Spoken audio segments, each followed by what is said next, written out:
wax ka yar 48 saac xaafado ka tirsan magaalada Muqdisho waxaa lagu dilay dad badan oo isugu jira askar iyo shacab iyadoo dowladdu ilaa iyo haatan aysan qaadin wax tallaabo ah ay uga falcelinayso habacsanaanta amni. Dhacdadii ugu foosha xumayd waxay xalay ka dhacday isgoyska Siinay halkaasoo ay ku wada dagaalameen ciidan uu watay gudoomiyaha degmada Yakshiid Suleymaan Fargax iyo ciidan nabad sugid ka tirsan oo bar control halkaasi ku lahaa.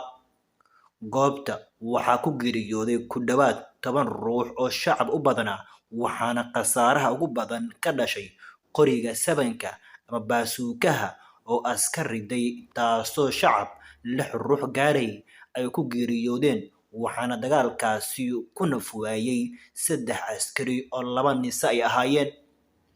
Rag hubeysan ayaa sidoo kale xaafadda Taleex ee degmada Hodan shalay galab ku dishay 3 askari oo dhar cad ah oo nisa ka tirsan kuwaas oo toogashada kadib goobta isaga baxsatay. Shabaab ma aysan sheegan dilkaasi waxaana soo baxaya tuhun ah in ciidan kale oo dowladeed ay falkaasi ka dambeeyeen.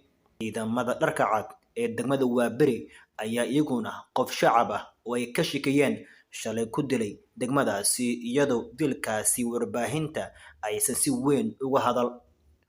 Duhurnimadii maanta askari boolis ah ayaa degmada Wadajir ku dilay wiil wada ka ahaa mooto bajaaj iyadoo wadayaasha mooto bajaajta ay muddo kooban hakiyeen wadada xiriirisa Banaadir ilaa Zoobe waxayna dalbanayeen in cadaalad uu helo marxuumka la dilay. Shacabka magaalada Muqdisho ayaa madaxda dowladda ku eedeynaya inay ka gaabiyeen in la xisaabtamaan cidda leh mas'uuliyadda dayaca amni ee magaaladan ka jira waxaana laga dalbanayaa inay tallaabo degdeg ah ay qaadaan.